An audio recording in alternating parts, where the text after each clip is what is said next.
Welcome everybody to the Truth About Addiction. Today I have such a special guest joining us. He is a friend of mine from the rooms of AA, but he is also a registered dietitian who just got his PhD from UCLA. And I really believe this man's work about nutrition, gut health, and brain health is going to revolutionize the food industry and our relationship to food as we know it. So without further ado, David Wiss, or shall I say Dr. David Wiss. So tell me what you need and tell me where you bleed, and I will listen. I can listen. Oh, I will listen to you. Welcome back to the Truth About Addiction. Today I have one of my most favorite men in recovery right here in front of me. I cannot wait for you guys to meet Dr. David Wiss. I am going to get started first by just saying that I don't know exactly when we bumped into each other in sobriety, but what I do know is that I really felt, and I still very much feel, like I was looking myself in the face. If there was a male equivalent of me roaming around in the world, it literally is you. And rather than being sort of off-put or afraid of that, like your light is so bright, I was just so drawn to it. And it's this combination of being a truth seeker, like deeply in your bones, a truth teller, a man just really living with sober dignity and integrity, and also somebody who's seeking like intense knowledge and not just going off onto the, if we want to quote unquote say woo-woo side of the pendulum, like truly balancing, grounding yourself in science and knowledge with everything that you cannot explain and understand. And I just so deeply respect and admire who you are. And I have felt that way from the second that I met you. So now that I've professed my love for you, I'm going to read your bio. Thank you.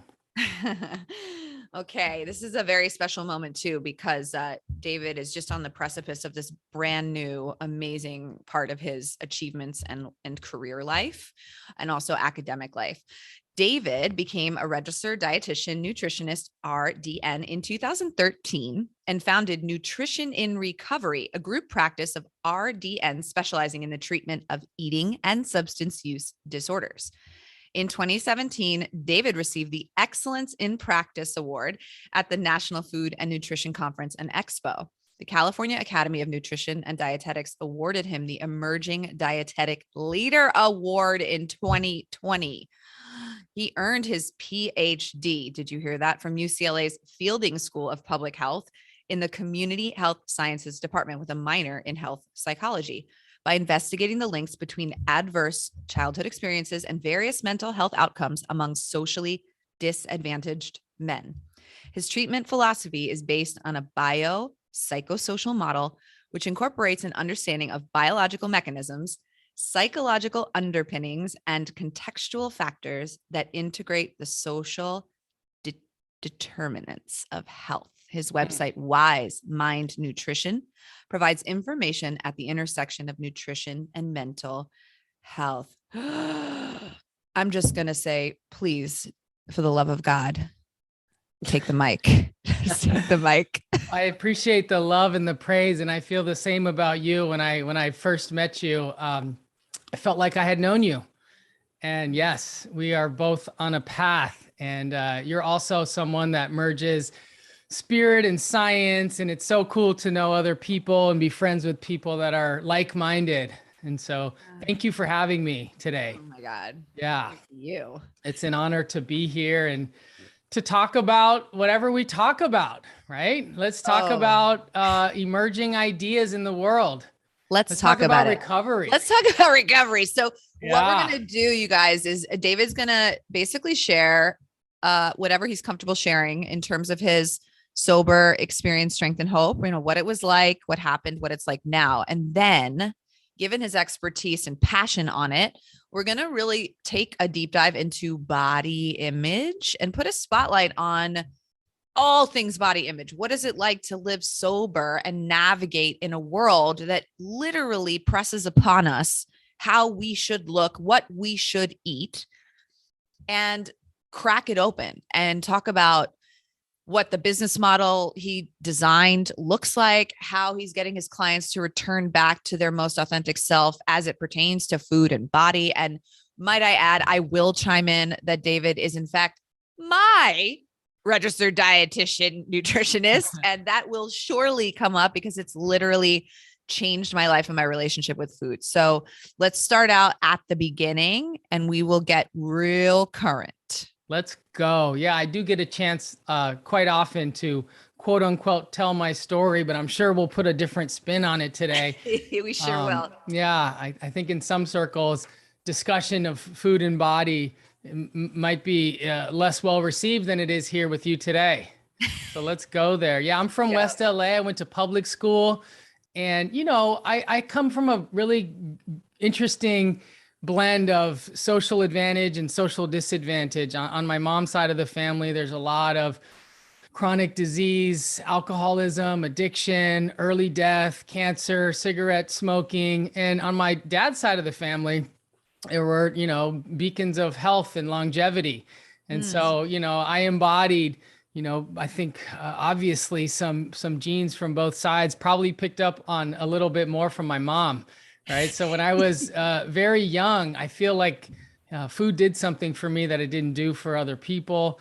And there's a big kind of push in the world of, nutrition and eating disorders, of understanding the role of, weight stigma and dieting in overconsumption of food. And I'm one of these people that didn't have any of that. Right. It was like at an early age, food did something for my neurochemistry that I didn't do for my brother. Right. And I remember being a sneaky eater and assigning a lot of value to certain things that changed my neurochemistry. Right. My understanding of addiction now has evolved. Right. It's not just about reward from substances, but it's also about the memory of that reward and how the brain is able to make a prediction that will happen again. And so, I'm someone that felt uncomfortable in my body growing up. And I remember wanting to complain about it, but then thinking, is it okay that I'm complaining about this? If I'm a male, am I allowed to be uncomfortable in my body? And I think it's safe to say that when I found drugs and alcohol in my early days, and I'm not one of those people who found it late. I mean, prepubescent, I was already on a run, little 12-year-old Dave Wiss. And it's funny, I see 12-year-olds nowadays and I look at them and I'm like, no way. Right. When I think about what I was doing when I was 12 and 13 and 14. And yeah, I mean, I'm a product of, rap culture, mischief, tagging on the walls. And I can say safely that when I started getting loaded on a regular basis as a teen, a lot of those other concerns went away. And I found something that I was really good at. I mean, I was good at a few things growing up. I'm pretty nice with playing chess. I was good at math, but when I could party, it was on. And I was really good at it. I mean, I could take the biggest bong hit or take the pull from the bottle, right? That sort of thing. And I took a lot of pride in what I was able to pull off in terms of being a straight A student and still being, a party goer. And that's the ultimate fantasy, to have the best of both worlds, right? And one of the things I've learned from, my journey in recovery and being a full grown adult now is that, oftentimes we can't have everything, right? Sometimes we just got to pick something. But I had the best of both worlds for a little while. And I went to USC for my undergraduate, and that was a dream come true. Kid from West LA, got to move into South Central Los Angeles. And I had a blast. I'm a product of the rave scene in the late 90s. Woo! That was a big part of my story. I always sought, community and belonging. And, didn't find it so well in some of the communities I grew up with. But when I found the Southern California rave scene, I was like, this is my people's. And I love to dance all night long. I love to stomp the floor in a tribal way. I like to get weird. And I was able to be in school and have that stage character of a nice kid from West LA that was at a nice private university, and then also embody counterculture and party culture, a lot of music in my journey. And I got into some music that I would have never been able to predict, right? Kind of follow the drugs, right? And you sure do. I love that you dance. I watch your dance videos, okay? And you've got it, right? And I miss the days that I was able to do that full expression. And I've had my chances. I've done some ecstatic dance here in Los Angeles. I still get out there and do my thing. But when I watch you dance, I'm like, I got that. And I got to pull that back out. I got to bring that back to the forefront of my experience. So. By the way, just really quick side note, David and I have gone to some Daybreaker events. If you don't know what they are, just please Google search it right now. And FYI, David Wiss, I already bought a ticket because on March 5th, which is extremely soon, from 9 a.m., it's on a Saturday, it's later than usual, to 12 p.m., there is a Daybreaker event here in California, and I'm going. So if you do want to dance, I am writing it down. You're invited. I love that. I love that. So yeah, my, my story, much like many people in recovery, ended up in, some legal trouble. I went through a couple different treatment centers and other facilities that are less savory. I went to a hospital detox. And, one of the things I found is that when I got sober, some of my eating behavior came back from my childhood, right? And I found myself, surprise.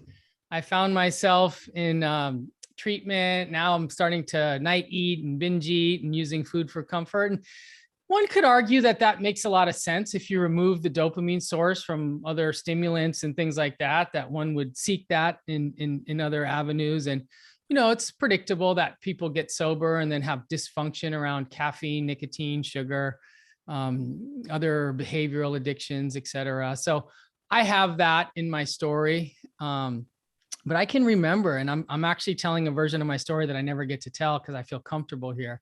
I remember going into treatment and gaining a bunch of weight and then feeling like my clothes didn't fit and I was just going to leave and go on another run. It was unbearable. And, my story involved some of that famous in and out stuff where, once the social consequences start to sink in and there is, in my case, legal consequences, and now there's noise and fear, it creates an environment which is much more difficult for someone to feel safe, right? I didn't know that I was always seeking safety and seeking a feeling of home. And, it really wasn't until I got sober in September of 2006 that I started to feel a little bit more safe in the body that I lived in and the environment. I tried going out of state and going to different places to escape West Los Angeles, to get some distance from it. But I was so fortunate to get sober right here in my backyard in Culver City. And, right in my own environment, I was able to start my life over. And, my story, is my story, and it feels so real to me. I hope people that are listening have their own story that feels real to you. What we do sometimes in recovery is share our story and help people uncover parts of their story. So by listening to so many people talk about their journey, talking about their problems and the way they found a solution, I was able to start identifying with people and say, yeah, that happened to me. That's totally my truth. And there's so much I can't see when I'm in it, right? The mind doesn't know what the mind doesn't know. And as I start to get more truth, right? Stuff starts to sink in, and, it became such a incredible journey in those first few years, figuring out who I was, also figuring out who I wasn't, right? I put on so many masks and I dressed in certain ways, and I was really trying to depict a certain character based on social constructs, right? I grew up thinking that, you had to convey that you were tough in order to survive. And, I got pretty good at that. I was really into distracting people with my clothes and cars and customized things. And I really liked to create smoke screens, although I didn't know it at the time. When I got sober, I would have said, I'm not dishonest. I don't lie. I don't have to lie to kick it. And then I learned about all the different ways I've been dishonest with myself, right? Needless to say, when I got sober, I got really into fitness. And it was the thing that really rewired my brain. It was extremely beneficial. I mean, there had probably been a period of a couple of years where I got very little sunlight, didn't move my body much at all. I had such pale skin. And, one of the first real markers of my recovery wasn't just my ability to communicate, to feel in sync with truth, but I had some biological changes that really helped me feel like a human being on planet Earth. And, I've always made the argument that recovery from addictions and disordered eating and depressive symptoms, anxiety, mental health in general, does ignore a lot of the biology, right? There's sort of an assumption that, quote unquote, mental health disorders are just rooted in, affect and emotions and family context and all that. And my story was that when I actually started moving my body, eating fruits and vegetables, I had rapid changes in my physiology that translated into my mood, my way of thinking, being, and people felt my energy different. And that's when I was like, okay, there's something going on here. I'm with me every day. I look at myself in the mirror. I experience myself. But when other people told me, you're different, there's something about you, you got a glow going on. And I started to be like, yeah, that's right. There is something going on. And, I started to demonstrate, that people can actually not just quote unquote, stay sober, but live deep, rich, meaningful lives with purpose and direction. And, Can I ask you quickly, was there any movement practice in particular that you fell in love with? Yeah, thank you. I mean, like I said, in the beginning, I was just a dancer and a raver. And when I went into a treatment center in 2006, they had a weight room. And so that was the thing, I was 24 years old and I was just looking for rising testosterone. Okay. Let's do some heavy lifting. And, it really, really helped me. Since then I've transitioned into all other types of moving and, wellness, et cetera. But that was big for me. I always kind of mark my early recovery as having several pillars. One was nutrition, lots of plants and lots of protein. And I'm really big into beans, nuts, and seeds. And we're going to talk all about beans, nuts, and seeds. Okay. And it was nutrition, exercise, spirituality. I find spirituality in a couple different avenues. And that always resonated with me. It didn't feel foreign. It didn't feel like something that I was intimidated by. I leaned into that pretty heavily.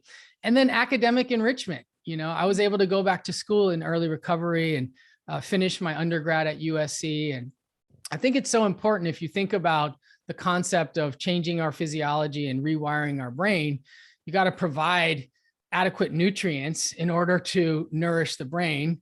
You got to move the body around in a way that's going to circulate the blood and get it to the brain, right?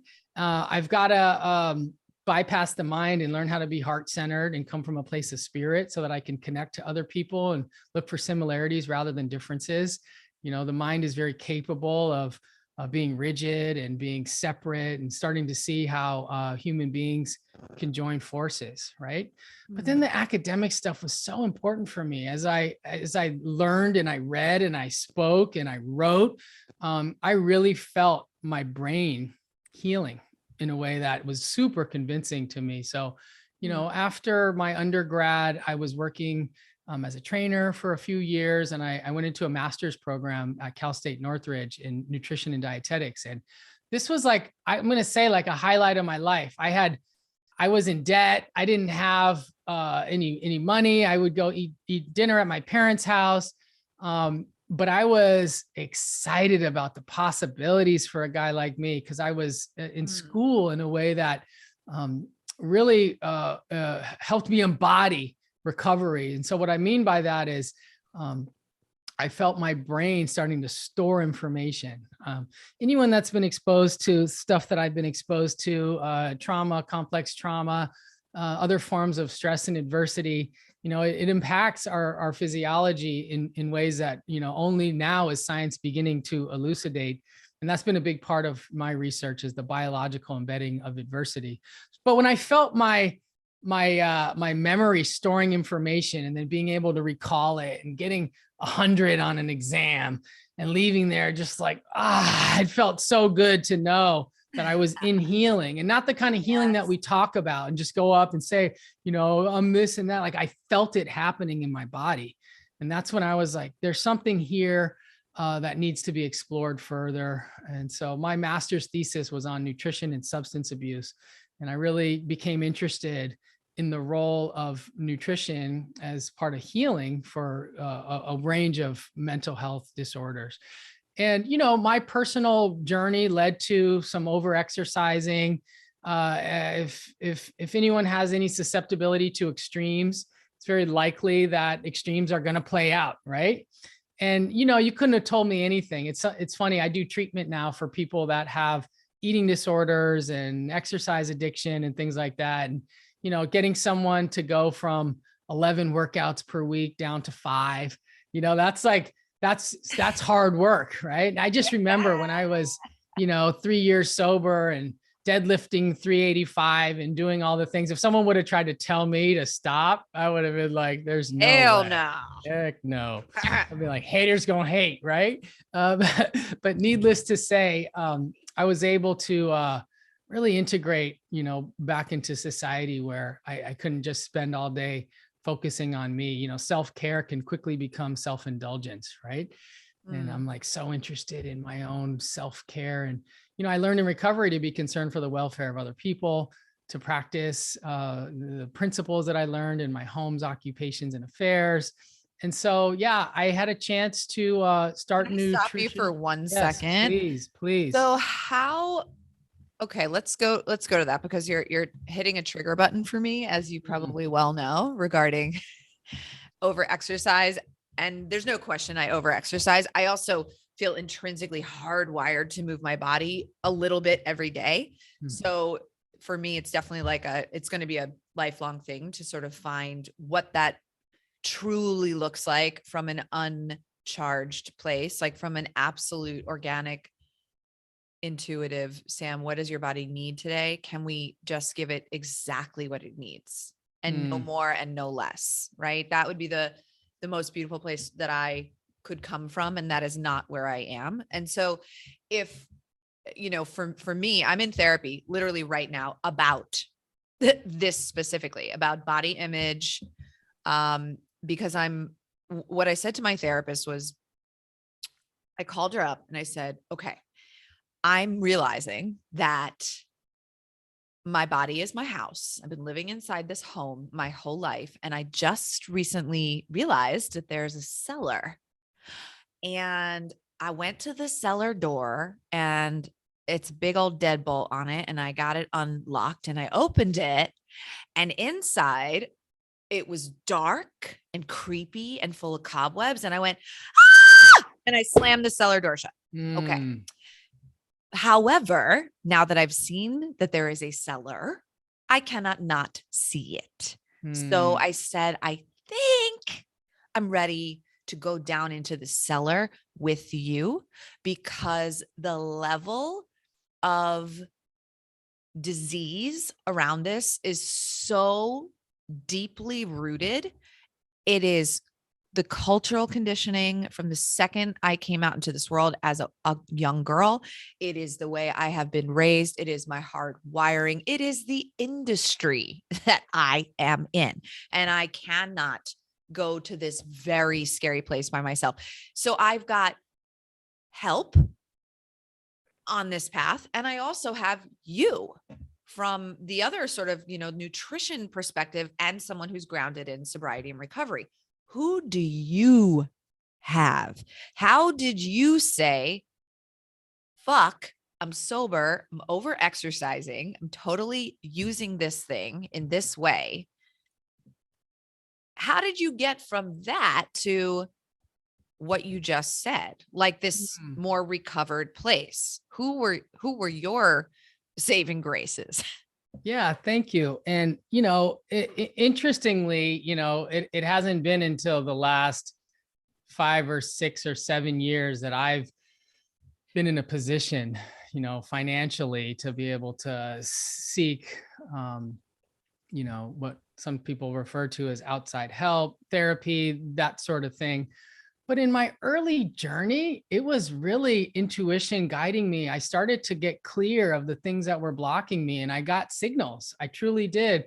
I started to notice when things were off. And, I'm not here to suggest that, one should be able to create widespread life changes on their own.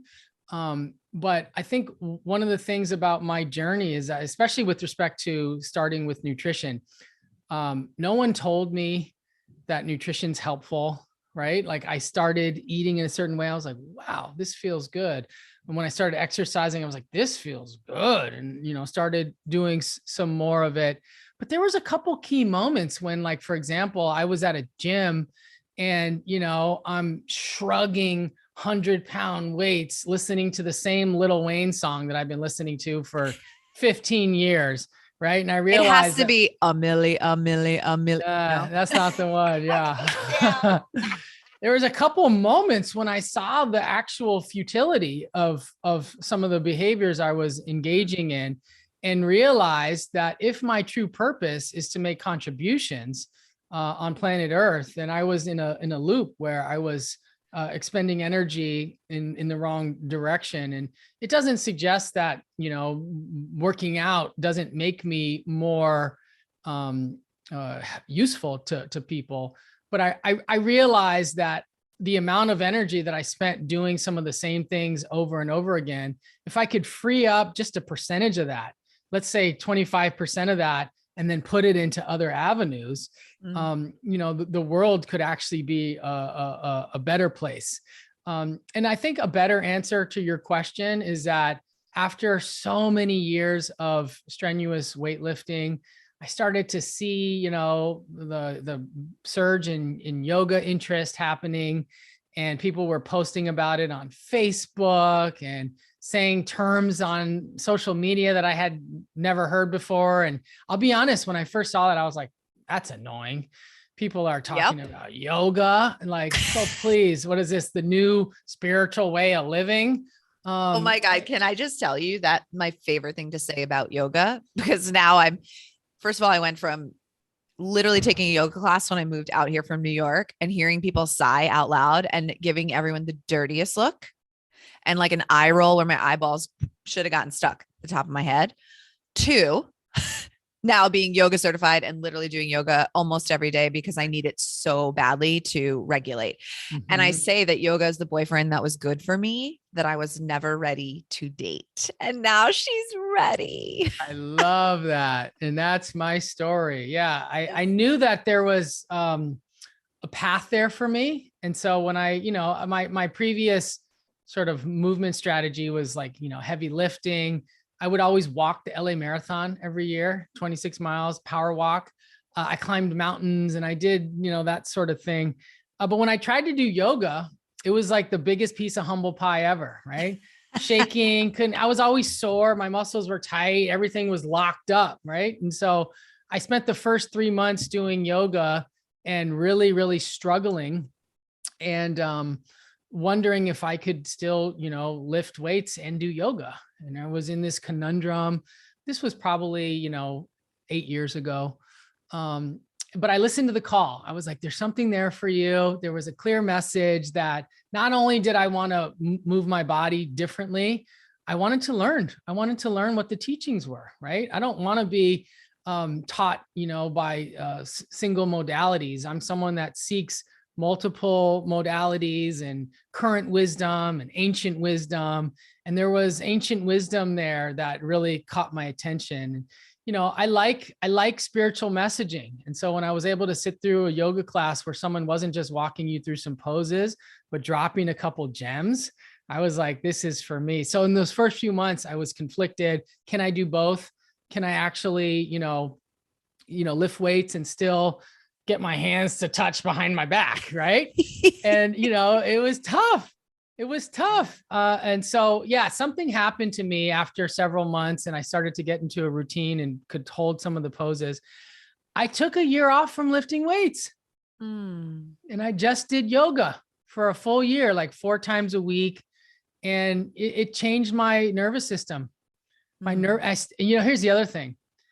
That went along with stopping taking pre-workouts. Okay. That was a huge part of my story. And I have a long history of caffeine abuse and, the combination of like, let's stop taking 400 milligrams of caffeine and trying to lift as heavy as you can to let's slow down, breathe and stretch, totally unlocked things in my body that allowed me to experience healing above and beyond what I even thought was possible.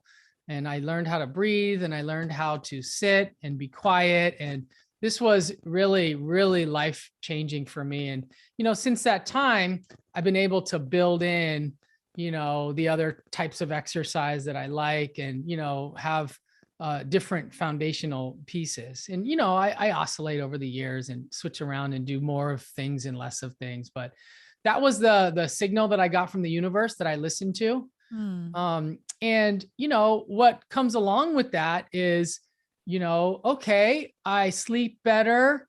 I feel better. I don't have as much anxiety, but it's like, oh, but my shirt doesn't bulge over here. And I have more adipose tissue around my abdominals. And so you start to really get faced with, okay, what are the trade-offs in life? What are the trade-offs between physical health and mental health?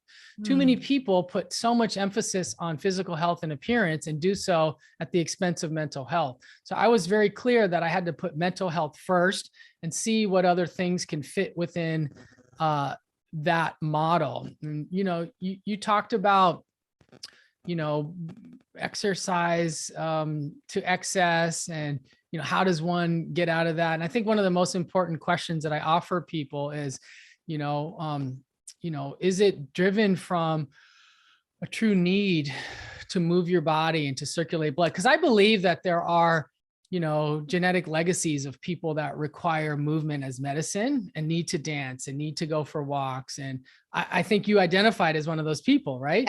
Yes. And I endorse that and I encourage that for some people. But, the major question to consider is like, is it coming from, a medicinal place or is it coming from a wound?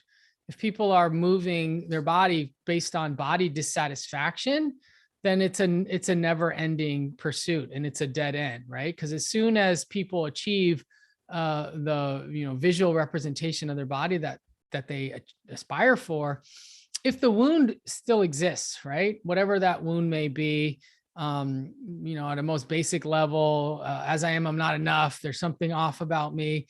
The ego or self will find a new thing by which to hang that on, right? So all of a sudden, this body part's good, and now this one's out of proportion, and this is the next thing that has to change. And so it becomes this endless pursuit of improvement or seeming improvement, but really what it does is creates, significant impairment and distress. So for people that exercise a lot, sometimes too much, a major thing to consider is like, does it impair you in your life, right?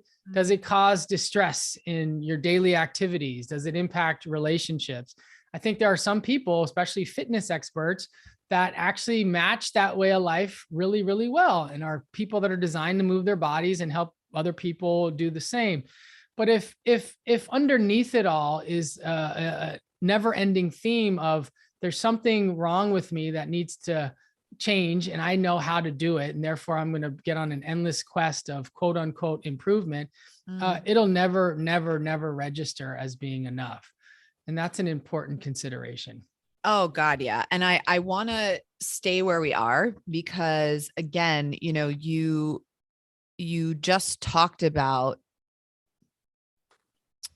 the visual, of as you put weights down and rolled your yoga mat out, you noticed, the hypertrophy of your muscles shrink and the rip of your abdomen gets soft. And, you're a man and I'm a woman. And I love, first of all, that in the very beginning of this, you talked about, struggling in your early recovery. You gained a bunch of weight and you felt really uncomfortable. This is not unique to women, although I think the experience culturally is different. And maybe the biggest difference is that the men just don't get to fucking talk about it as much.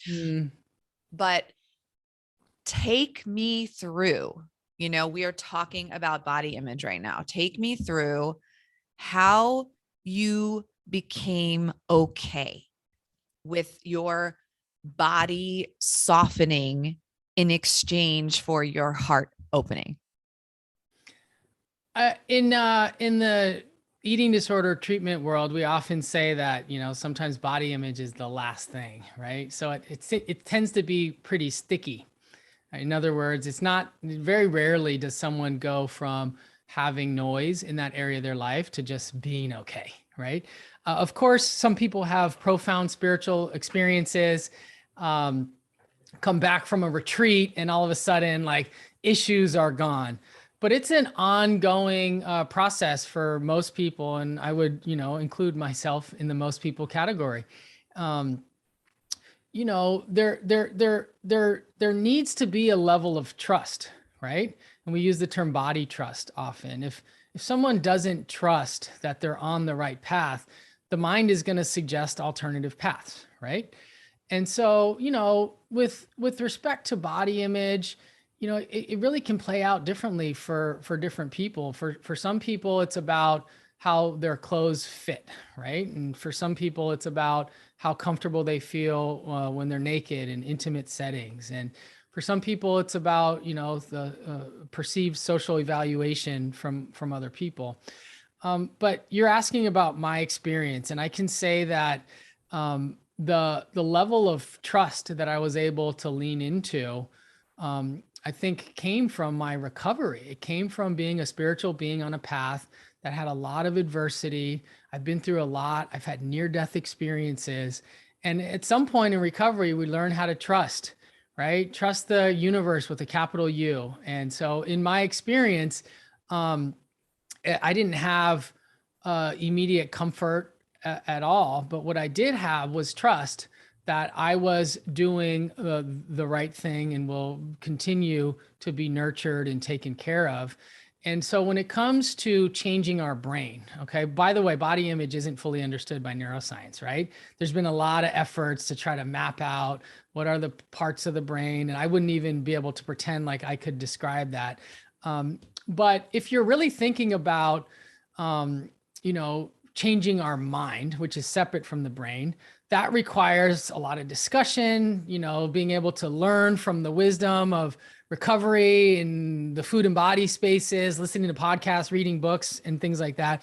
But if you think about actually changing our brain, right? Changing the functional connectivity between different parts of our brain, that's a whole nother ball game. And these are the types of things that take years, right? These don't happen in days and weeks, they take years. So I often encourage people, and this is based on what I did, is to lean into trust and then create a consistent pattern of health behaviors. For me, that includes having, regular meals, balanced macronutrients. And there's a lot of scientific literature in the anorexia space that suggests that as people restrict food and undereat and become malnourished, guess what? Body image gets worse, right? And so it's one of the major conundrums for people is they think that if I have body image issues, I'm going to, pull out, grains and fruit and eat less carbs, and that's going to solve the body image issues. But it turns out if the brain is perceiving a crisis from imbalance in macronutrients or micronutrients, or phytonutrients, it can actually prevent the actual healing from happening. So when you mix in trust from the world of spirit with balance in terms of nutrition and stress management, you create an environment that allows for the healing to happen over the course of many, many years. Another thing that I learned is that, people are attracted to confidence more so than body fat percentage, right? And so someone could have a very low body fat percentage, but be body insecure. And by the way, a lot of people, right? Most people look at the trainers and the fitness people of the world. They're like, they have such a great body. It's like, no, that's the person that's in the mirror hating on themselves the most. Often, not always, right? Yes. And so, this process of, creating consistent patterns tells the nervous system and the brain and possibly even our genetic code that there are no threats.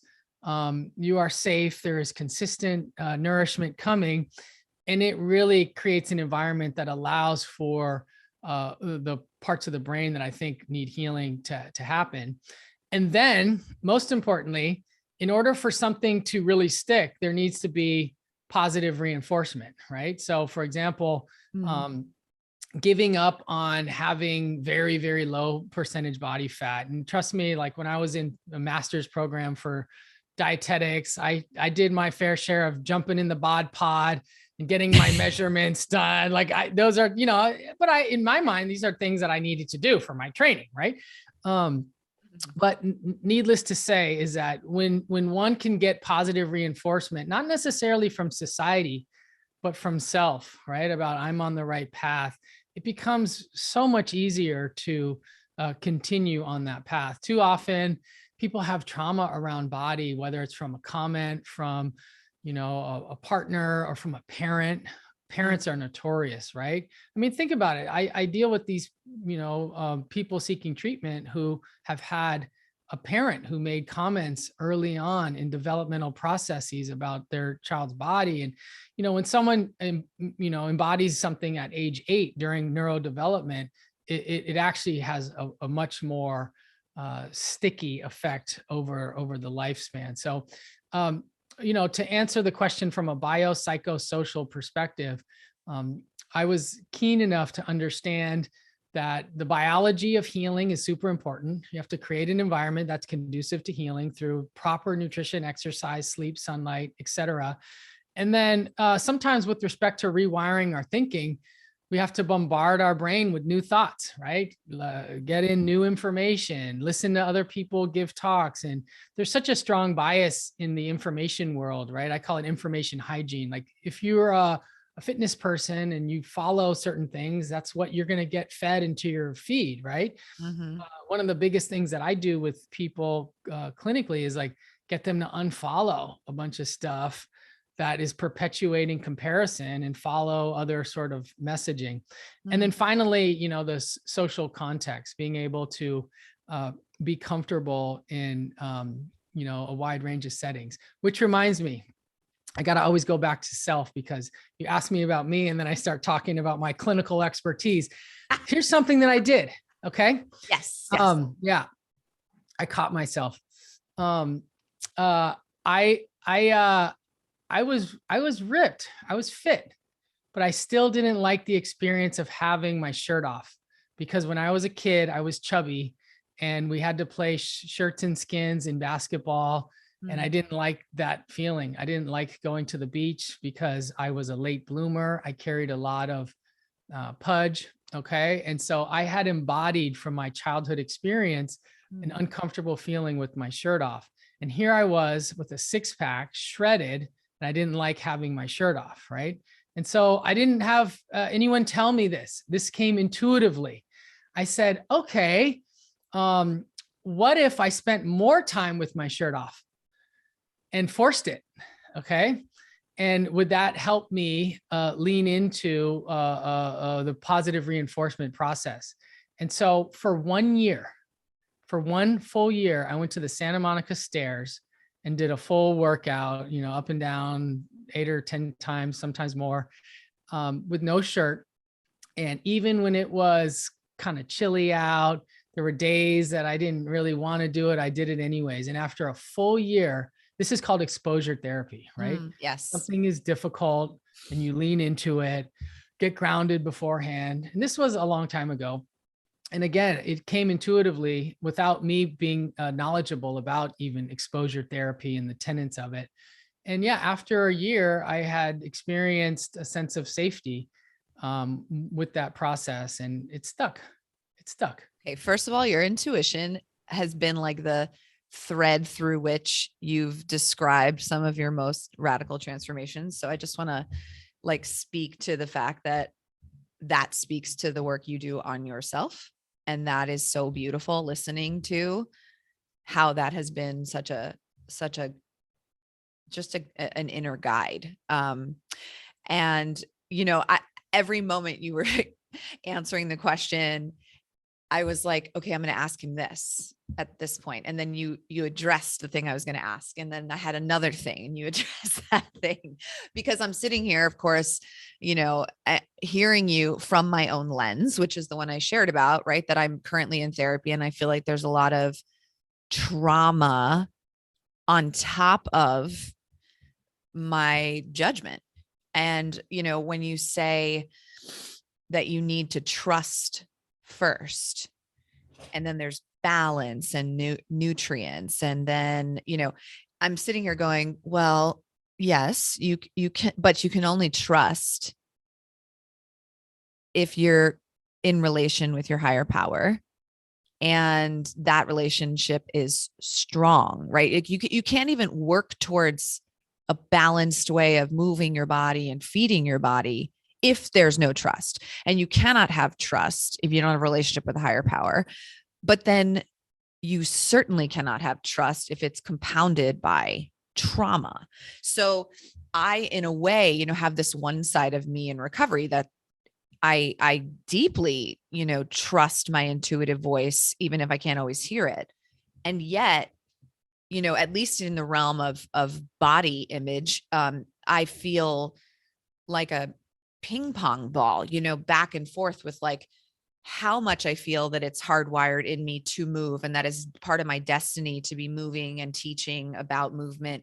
And at the same time, it's all murky with the trauma of how I was raised and what was taught about how it all should be and look. And, my mom has a raging eating disorder that's never been treated. And she had a mother who told her she was fat her whole life. And she didn't do that with us. But, I'm learning now that it's a lot of what wasn't said, and how that landed on me as far as what was acceptable and palatable about the way I looked is still shit I'm coming out from under. And so I guess, you've answered it so well, but if I could just ask, this one other question before I ask you the really fun questions at the end. If you had to give percentages, of what do you think the secret sauce is, in a way, of how much trauma and upbringing contributes to all of this versus hardwiring versus how you eat and the balance of that and the consistency of that versus how you move, versus, your relationship with a higher power? I mean, because you talk about it as if you're free from trauma, and I can only hope to get there. Yes. Okay. I have some thoughts. First is related to the family context, because that's a big part of it for a lot of people. And much like in recovery, people at some point after getting some clarity are able to go back, make amends, and have healing conversations that clear out old energy. It's not uncommon that, in treatment, someone might be recommended to go back and have healing conversations around these topics, create boundaries, opt out, or even, without being direct, some indirect ways of doing that. But the idea of trauma is super important because, you know, the concept of healing from trauma can be very broad. There isn't just like, oh, this is how one heals from trauma. There's so many different modalities. If you think about one of the things that's helped me is understanding the biological processes of trauma. So if I'm ever having what feels like a trauma response, I'm able to be like, oh, I know what's going on. You know, there's a little bit of you know, release. You know, there's maybe some adrenaline and some cortisol happening, right? Like I'm able to understand that and say, I know what that is. Aha, I'm aware of what's going on in my body. I understand the physiological processes behind some of this anxiety. But when it comes to trauma, one of the major diagnostic criteria for PTSD is avoidance, right?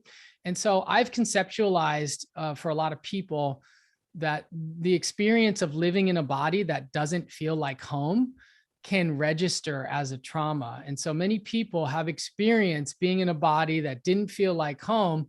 It registers as a trauma. And then oftentimes someone can spend the rest of their life trying to avoid that from ever happening again.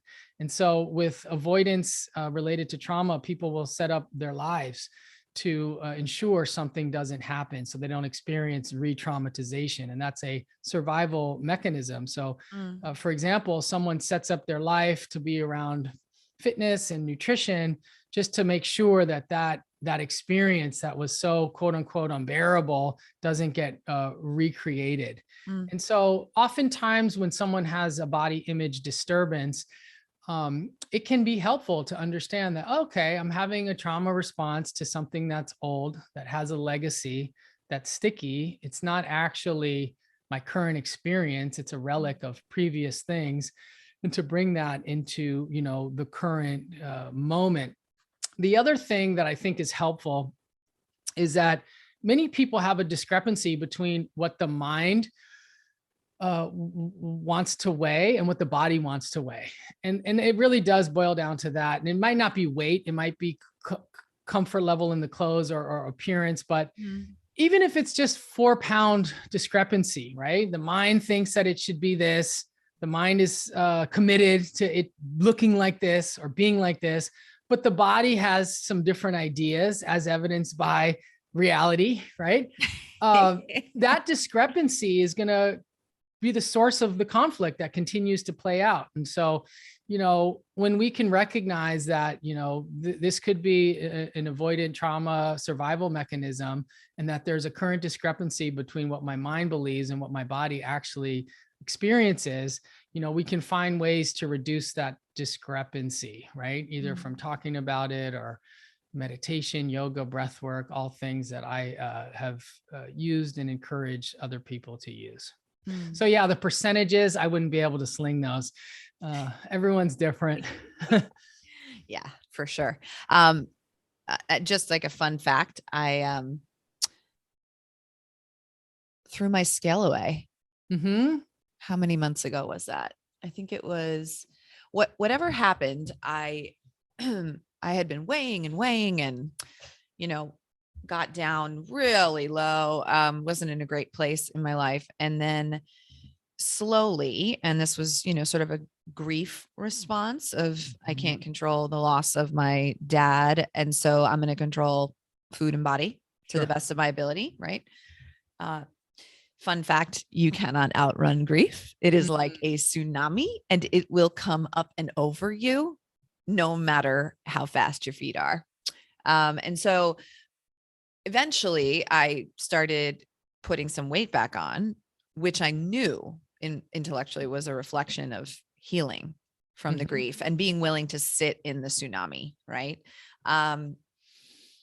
So I wasn't weighing myself all the time. And then I went for a while where I had a scale, but I wasn't weighing myself at all. And we had moved to our new house where we now live. And my husband, in one of the boxes we unpacked, you know, rediscovered the scale. And so all of a sudden in the bathroom, I came in one day, it was late too. It was, you know, the end of a day after all the meals and after literally the time you don't weigh yourself, if you're going to weigh yourself, which that has its own implications, which is ridiculous. Right. Okay. But we'll just park that because I know what you're thinking. So I go into the bathroom and the scale is out. And so literally like an addict who just like doesn't know how they took their next drink, I just stood on the scale and it was, at least 10 pounds up from my lowest. And I fucking panicked. I mean, it was like, and I had earlier that day thought I looked really good, in the mirror. I had a positive body affirming day. I had been feeling better all the way around. And I went into a 48-hour spin. And so the beautiful part of it was I disclosed it to a bunch of sober girlfriends on this Wednesday night, really special meeting that I started. And at the end of the call, it was a Zoom call, just me and this one other friend were still on the call. And she looks at me and she goes, "So are you going to throw out your scale?" I'm like, "Yeah, I really should do that. She's like, "Do it now."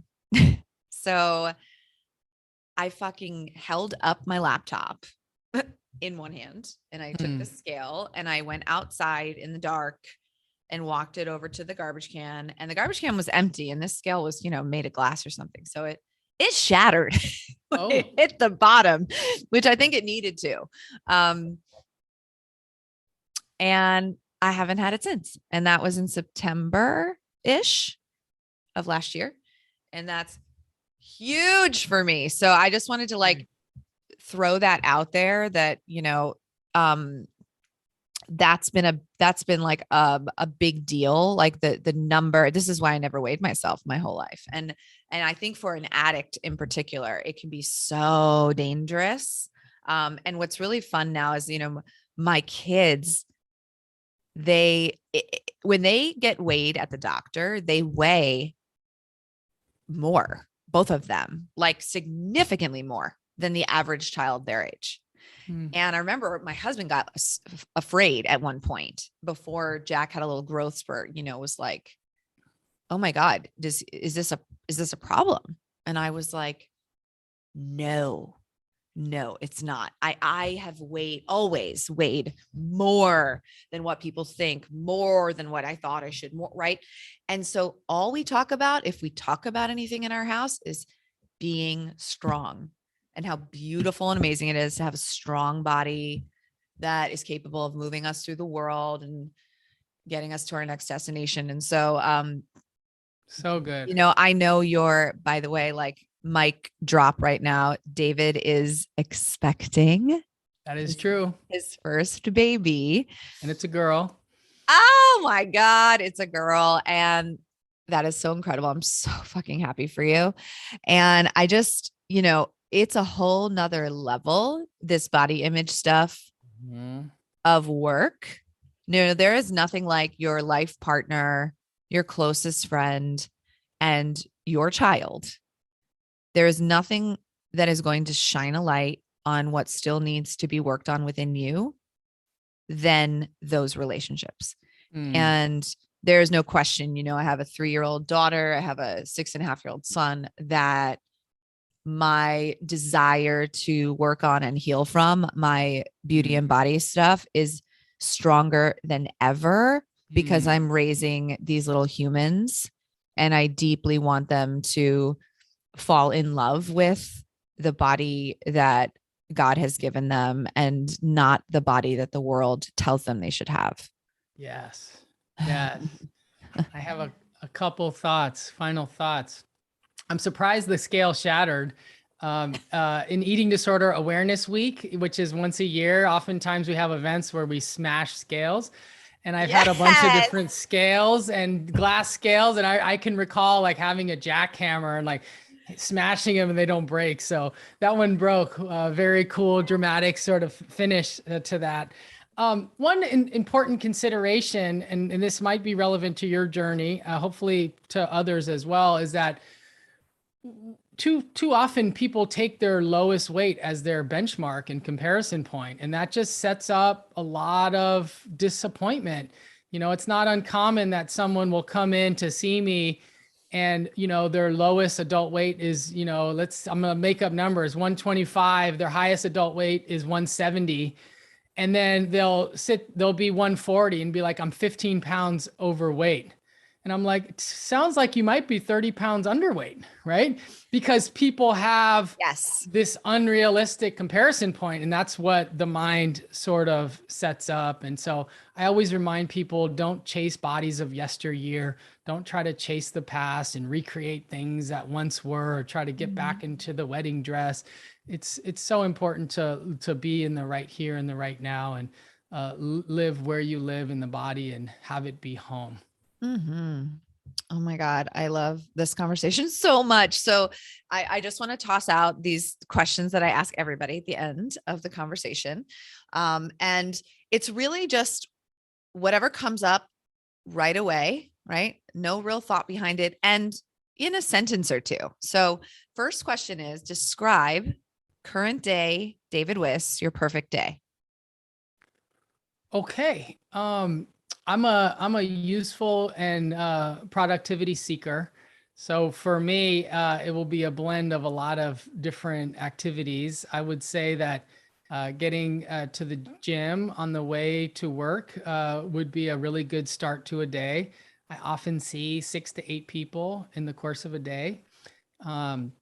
I sometimes get a chance to go to the grocery store after work, and I love the grocery store. I don't order groceries online. I go and walk aisle to aisle, and I experience the community that exists where healthy food is. And I like the co-op in Santa Monica, little plug. And, I have a fiance, so to be able to have dinner with her is always super important to me. Sometimes we'll unwind and relax a little bit, but it's not uncommon that I'll spend a few hours in the evening working on a project, writing a manuscript, getting a video prepared or something of that nature. And, and I'm able to stop by my parents' house and visit with them for a few minutes. That's always a plus in my day. I bought a condo 4 blocks from where they live. So as they get old, I get to spend a little bit more time with them. And, I don't get to do it every day, but if there's a chance to sit quietly in meditation for a few minutes, that's very, very helpful to me. And so my schedule is set up to where I don't do the same thing every day. So I don't have a Groundhog Day thing. Some days are at home in the home office. Some days are in the office. Some days I'm at the gym. Some days I'm doing yoga from home. It's beautiful to be able to kind of create my own schedule and create my own life. And when I get asked to do things like this, I can always carve it out. Yes. So good. Okay. And I want to know your current day idea of a higher power. Excellent. Well, one of the things that, I sort of was taught early on is that you got to think about it and define it. And then one of the things I learned probably in my second year of recovery is that, me trying to put words and match the English language to it is limiting, right? I can never fully comprehend or define that power, which is God. And I like that because I don't impose the limitations of my own mind on this conception.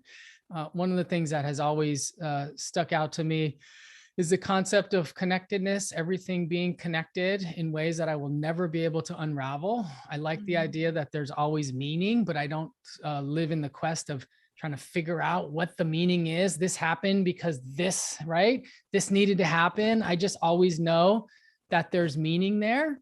And then as of lately, I've been starting to trust the concept of, wisdom that's ancient, that goes above and beyond our current society, that's passed through other cultural traditions. And, I was in a meditation once where I was transported to a tribal community, and people were playing music and kids were dancing and the elderly was involved. And there was someone flipping tortillas and making food, and everyone had a role in the community. And it was this vibrant experience of the human life that superseded our current go faster, do more, be more.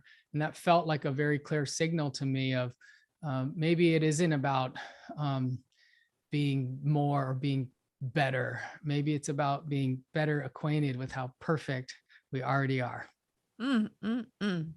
Okay. Final question, David. I need you to close your eyes for this part. Okay.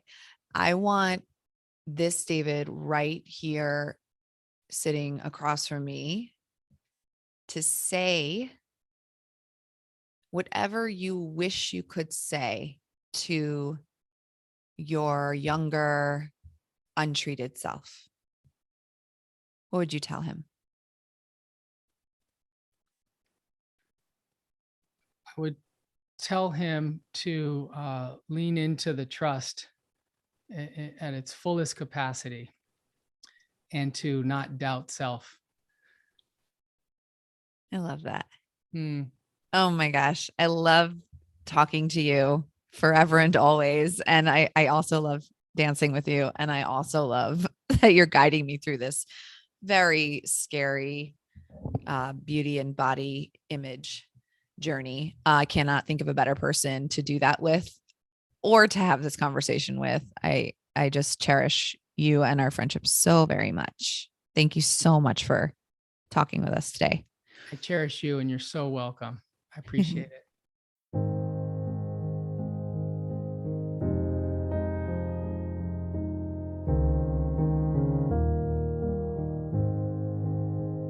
I wanna help you, but I don't know how. I wanna guide you, but I can't figure it out.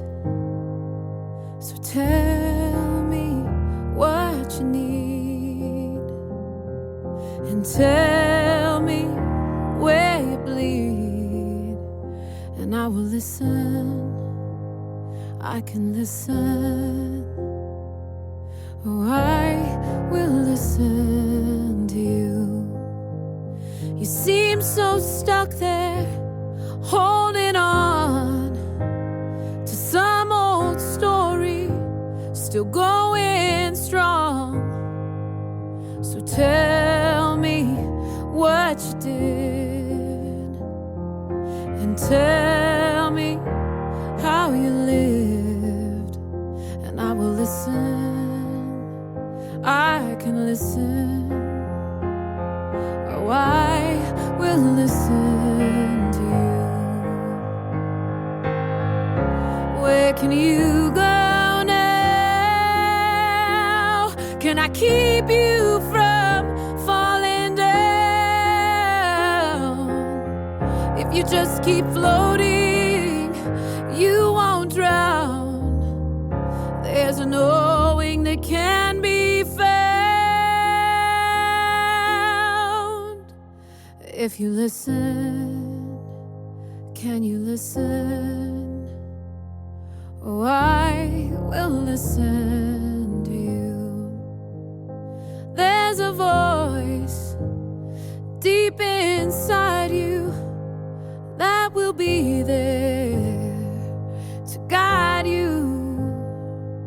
So tell me, what do you hear? Can you quiet your worst fear? If you listen, can you listen? Oh, I will listen to you. Where can you go now? Can I keep you from falling down? If you just keep floating, you won't drown. There's a knowing that can be found. If you listen, I can listen. Oh, I will listen.